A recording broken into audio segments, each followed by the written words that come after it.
Nabalitaan niyo na ba yung ano, yung mayor ng Bamban? Grabe siya, no? Bigla na naging mayor. Tapos putok sa buho. Ay, grabe, putok sa buho. Putok sa buho. Walang pinanggalingan. As usual, tayo magka-shoutout sa mga kaibigan sa Sendwave! So kayo ay nasa US, UK, Canada, Italy, France, Spain, Ireland, and Belgium, may pwede na po ay magpadala ng yung mga remittances sa Pilipinas. Gamit po ang Sendwave na wala pong remittance fees. Isang hingahan lang. Para magawa niyo po yan mga kotsero, i-download niyo lang ang Sendwave app, gawa kayo ng account, lagay niyo pa ang account details niyo. Pwede na magpadala sa GCash, Cash Pick at iba't ibang mga bangko sa Pilipinas. At kapag ginamit niyo po ang promo code na Coach Jared sa inyo pong unang padala ay makakakuha kayo ng karagdagan $20 free credit. Kaya kayo po ay gamitin na si Sendwave for all of your remittance needs. Panood natin yung balita. Kinwestiyon ng ilang senador ang pagkatao ni Bamban Tarlac Mayor Alice Guo na may koneksyon umano sa isang ni-raid na pogo sa lalawigan. Lumalabas sa investigasyon na walang record of birth sa ospital si Guo at wala rin mga dokumentong nag-aral siya. Nakatutok si... Paano nangyari yun? Paano nangyari yun? Wala kang birth certificate. Wala kang putok sa buho nga. Tapos, dito ko natawa. Natawa ako doon sinabing walang record sa school. So, paano ka lumaki? Paano ka natuto? Paano ka nag-aral? Diba? Parang, weird. Tapos naging mayor siya. Si Mav Gonzalez.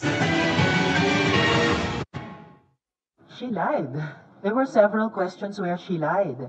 Yung pinaka-stark and shocking example ay yung dininay niya na may connection siya sa Hongsheng. Nandun na nga sa mga dokumento ng municipal government na siya ngayon ang pinuno. Kung nagsinungaling siya sa isang napaka-obvious na bagay, wow! Kaduda-duda para sa chairperson ng Senate Committee on Women and Children ang pagkatao ni Bamban Mayor Alice Guo. Sa pagdinig kahapon, lumabas na walang hospital record of birth si Guo at ang kanyang certificate of live birth nirehistro noong 17 taong gulang na siya. Base sa birth certificate niya, Pilipino ang tatay niya. Pero sa mga negosyo, declared ang tatay bilang Chinese. Ito lang mga kotsero, linawin lang natin. Wala namang masama kung late mag-register. Walang masama doon. Kasi yan nangyayari talaga yan madalas. Lalo sa mga indigent. Sa mga indigent. Maraming ganun. Yung mga mga pinapanganak sa hilot. Yan. Mga pinapanganak sa bahay, mga hilot, yan, midwife, tapos pinuntahan lang sa bahay ng midwife, kanya. It happens. Totoo yan. So walang problema. Walang problema na ma-rehistro ka ng 17 years old. Pero paano ka nag-aral? Baptismal certificate lang ang sinasubmit mo sa mga school? Kasi may mga ganun din for simula 1-year-old ka hanggang mag 17 years old ka, wala kang document. Anyway, so yun nga. So walang problema dun sa walang problema dun sa mga anak ka sa bahay. Pero kasi merong 'di ba? Parang masyado naman matagal yung 17 years kang walang papeles. Ang weird. 17 years. Masyado matagal yun. Ito pa yung nakakatawa, hindi niya alam kung saan siya pinanganak. Hindi niya alam yung hometown niya, hindi niya alam kung saan siya pinanganak. Ang weird talaga, it's so weird mga kotsero. Pero anyway, tapusin mo natin. Alam ko po sa tatay ko po ay half Chinese, half Filipino po. Bakit po na-delay yung pag-register ng birth nyo? Your Honor, i-check ko po, tapos balikan ko po kayo. Bakit at 7? Hindi mo alam kung bakit na-delay. Hindi mo, kasi alam niyo ang weird nun hindi mo alam ba't ka na-delay. Siguro naman at 13 years old na mag-a-apply ka na ng college, medyo, di ba, alam mo na, uy, parang kailangan ko ng birth certificate. Di ba? Or siguro 16 years old ka, magka-college ka na, wala pa rin akong birth certificate. Baka naman. Baka naman. ko. Nakaka-stress to si Mayor. 17 pa lamang ni-register yung birth ninyo. At saan pala po kayo ipinanganak? Sa ospital ba? Sa bahay ba? Sa lying-in clinic ba? Your Honor, ang sinabi po sa akin sa bahay po. Sa bahay. Saan po yung bahay ninyo nung ipinanganak kayo? Hindi ko na po... Wala ring dokumentong Hindi mo alam. Hindi mo alam kung saan ang bahay matanda nyo. Ang weird. Alam niyo, Nangya. Ako nga, bata pa lang ko. Alam ko yung mga bahay matanda namin. Yung bahay matanda sa side ng tatay ko, bahay matanda sa side ng nanay ko. Alam ko lahat yan.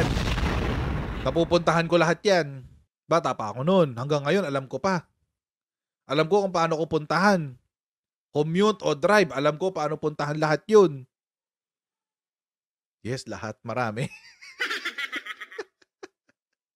Konti lang, konti lang. But anyway, hindi mo alam paano ako naging mayor ng, di ba? Ano yung basihan para maging mayor siya ng Bangban?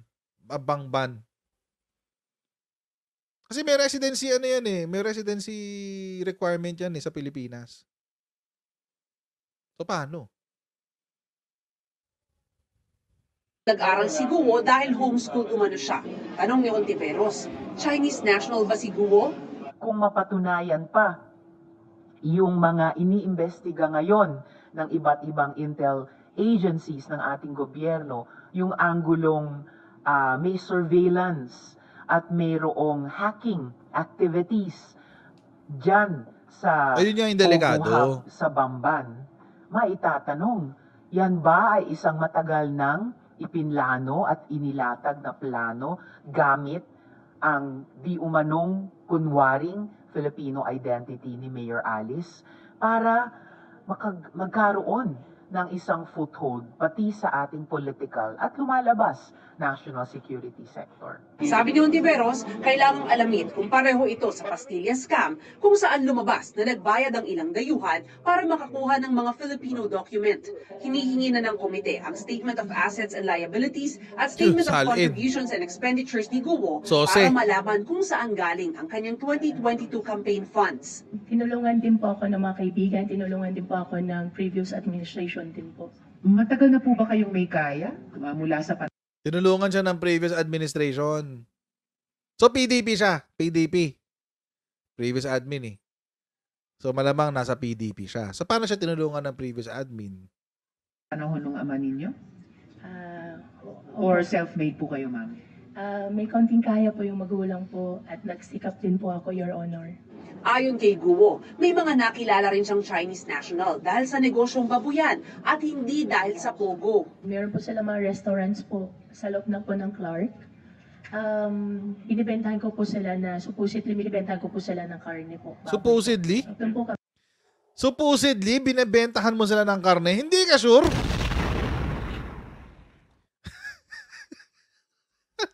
Bakit may ganong sagot? Bakit may ganong sagot ka, Mayor? Grabe ka, Mayor. Bakit may ganong kang sagot? Supposedly po, binibentahan namin sila ng karne. Hindi ka sure? Ano binibenta mo?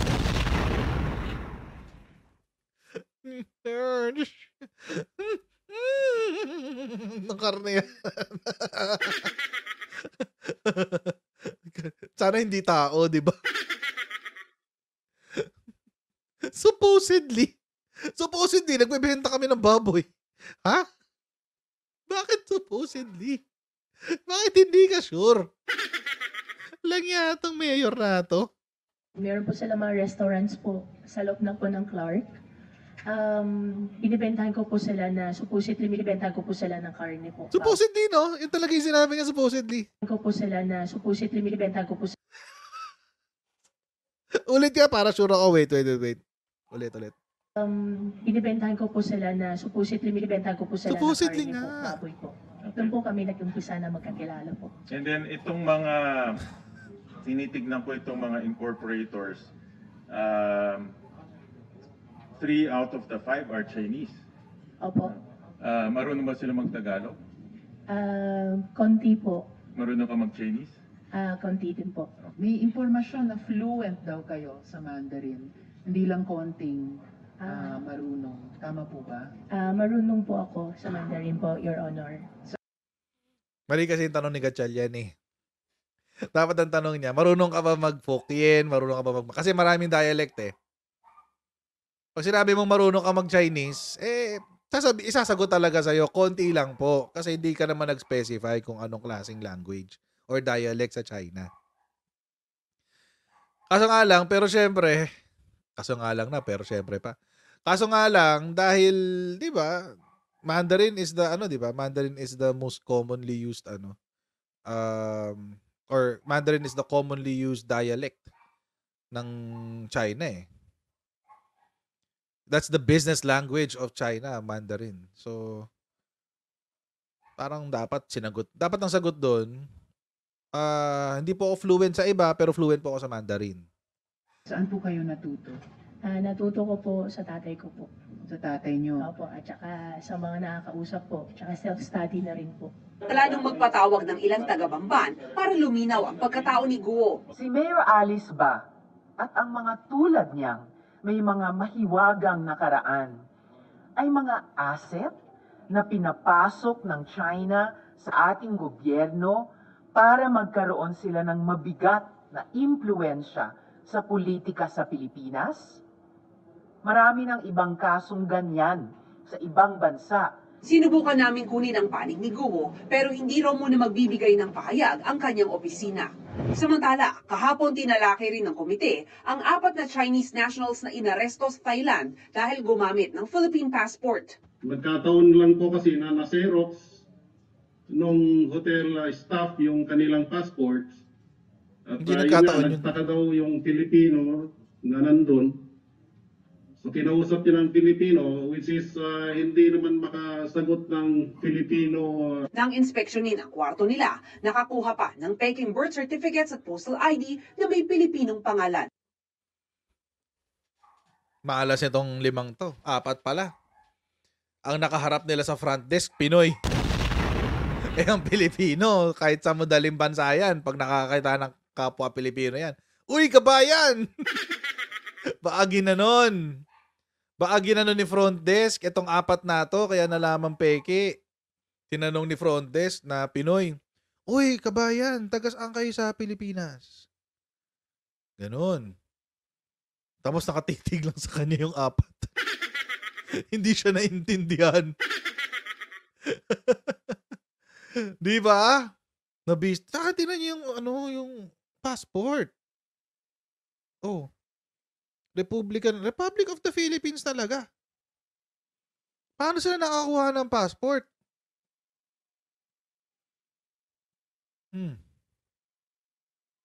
Tsaka ang daming pumapasok sa Pilipinas ngayon na Chinese na peke yung identity. Sobrang dami talaga, promise. Para sa GMA Integrated News. Ayun. Si Mayor Guo. Kaya siya naging controversial, itong si Mayor Guo Guo. Kasi, netong March, yung may nahuli na Pogo Hub sa Tarlac. Ayan, sa Bamban Tarlac. Kasi, kaya naman nahuli itong Pogo Hub na to, may tumakas na taga Malaysia or Vietnam. Vietnamese yata. Tama. Vietnamese. May Vietnamese na tumakas dito sa Pogo kasama ng isang Malaysian national. Nagsumbong sila sa pulis, dumiretso sila na sila daw ay dinedetain diyan sa Pogo Hub. Tapos ni-raid. Pagka-raid, ay, ang daming nakuha, 900 na human trafficking victims. 900. Pogo. Tapos, kaya na-i-connect dito si Guo, incorporator siya. Saan na yun? Ayan o. Sabi ni Gatchalian, may link itong mayor na to, si Guo, doon sa Pogo Hub. Kasi before daw ma-raid ito, meron daw siyang 50% stake if I'm not mistaken. 50%. Doon pa lang illegal na eh. Kasi sa Pilipinas, lahat ng negosyo kailangan 60-40. 60 sa Pilipino. O, paano siya nagkaroon ng 50% stake? 50% lang? Sino may-ari? Pero sa bagay, parang 5 yata sila eh. 4 or 5. Tapos yung sa kanya yung 50%, yung iba ano yata, tag 10 or 20%. I'm not sure, I forget. So ganun yung nangyari. Meron siyang connection. Co-owner siya before. At ang defense niya dito, ang depensa niya, dinivest na raw niya yung kanyang investment dyan. Wala na akong pag-aari dyan bago mag-eleksyon. Wala na raw siyang pag-aari dyan. Yun ang sabi niya.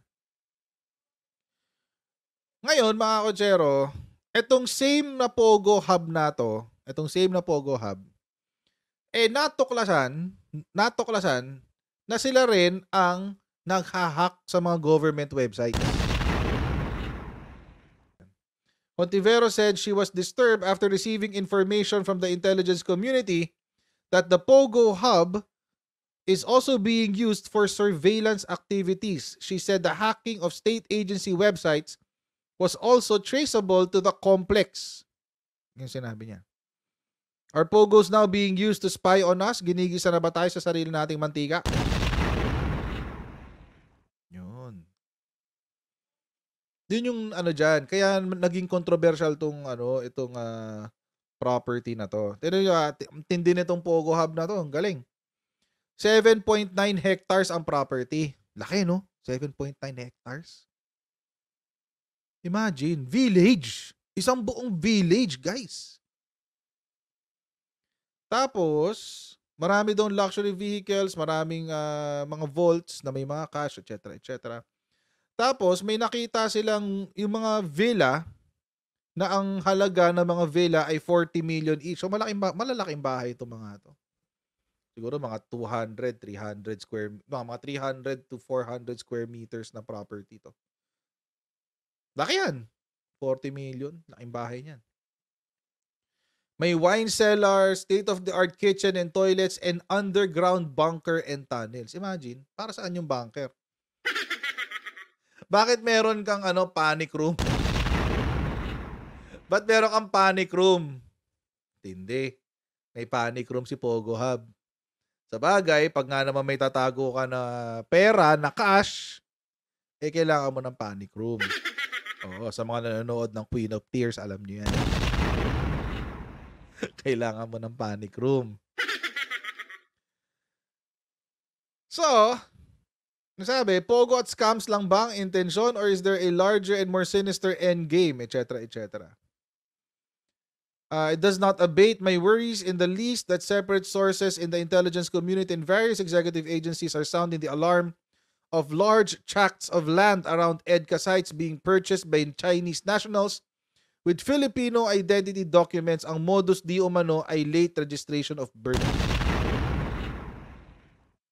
So ito yung modus, apparently. So sinasakop na tayo ng China, hindi pa natin alam. Sinasakop nila tayo by subverting our laws.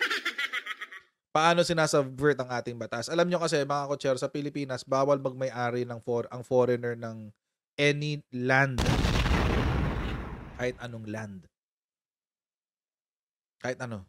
Ang pwede lang nila pag-arian ay kondo. Bakit? Kasi ang jurisprudence doon, mga kotsero, ang may-ari pa rin naman ng lupa doon ay Pilipino. Ang pinag-aarian lang ng foreigner ay ang unit sa loob ng building. So, yun ang yun ang jurisprudence nun.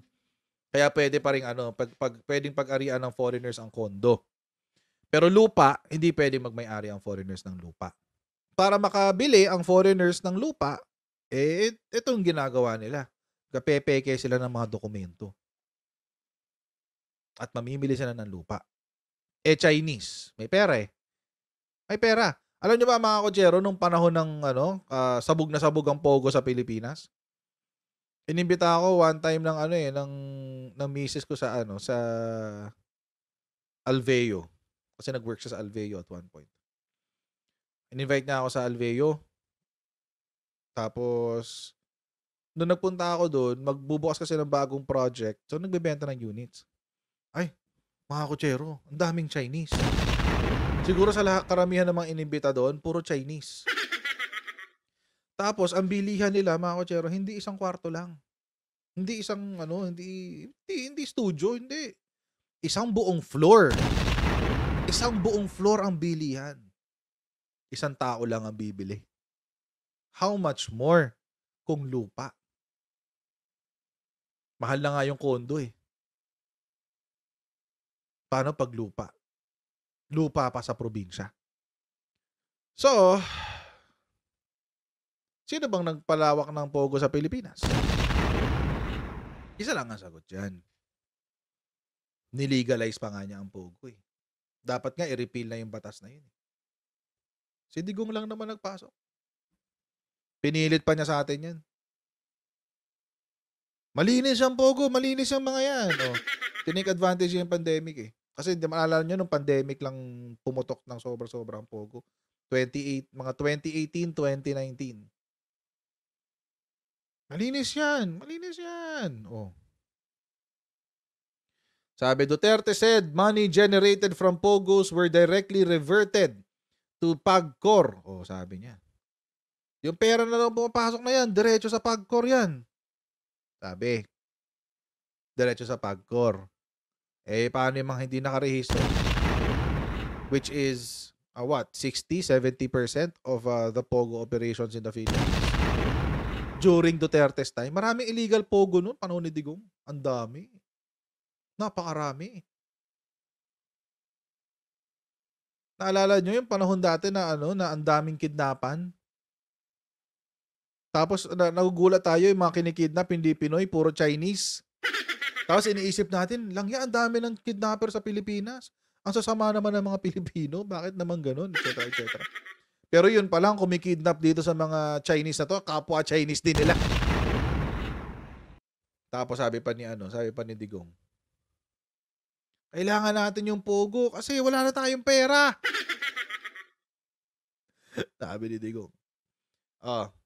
Why did I allow gambling? It's because we don't have money. The most sensible thing is really just to encourage those activities, though it may sound not really repulsive but maybe repugnant to some. Ano sinabi niya? Diyan daw mga galing yung pera, sabi niya. Kaya pinahintulutan yan. Ginawan pa niya ng batas yan, guys. Oh. Duterte signs new pogo tax into law. Oh, di ba?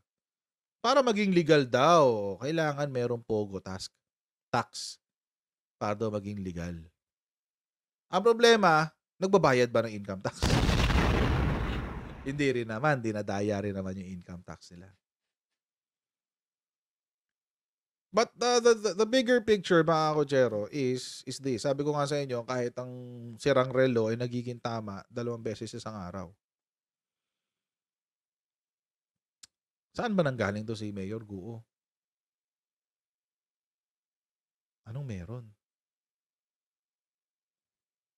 Bakit biglang may ganyan? Out of the blue? Tsaka bakit may bentahan? Bakit may pekean ng papeles? Bakit may bentahan ng mga may bentahan ng mga lupa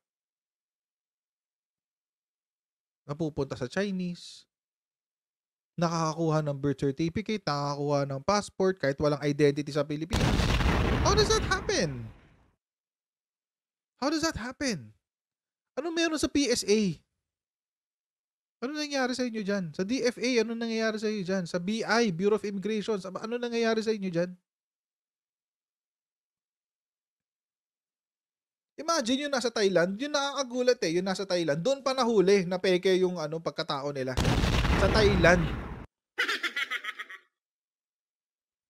Pinapasok yung pogo Ang excuse niya, wala raw pera. But alam nyo, mga kotsero, knowing the Chinese Communist Party, they don't do things diplomatically. They let money talk. Di sila magaling mag-English Daanin lang nasa pera. Talo yung mga Chinese businessmen, hindi naman marunong mag-English ang karamihan. Bihira. So hayaan lang ba natin yan ganyan? O bulag-bulagan pa rin tayo sa pagiging best president ever ni Digong? Nakakaya kayo pag ganun. Huwag naman sana. Ayan. So mga kotsero, maraming salamat sa inyong patuloy na pagsuporta sa ating channel. Once again, huwag niyo pong kalimutan mag-like, share, and subscribe. And I'll see all of you in our next Coach Jared Live. God bless you. See you next time, guys. Bye!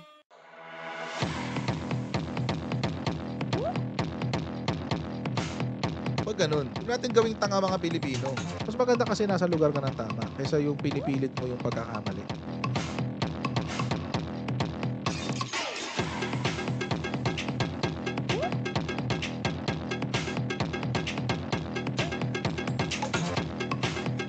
Are they willing to go that far? Hindi makakalimutan ng Pilipino yan hanggat di nasasagot niya. Sino ngayon nagsasabi ng totoo?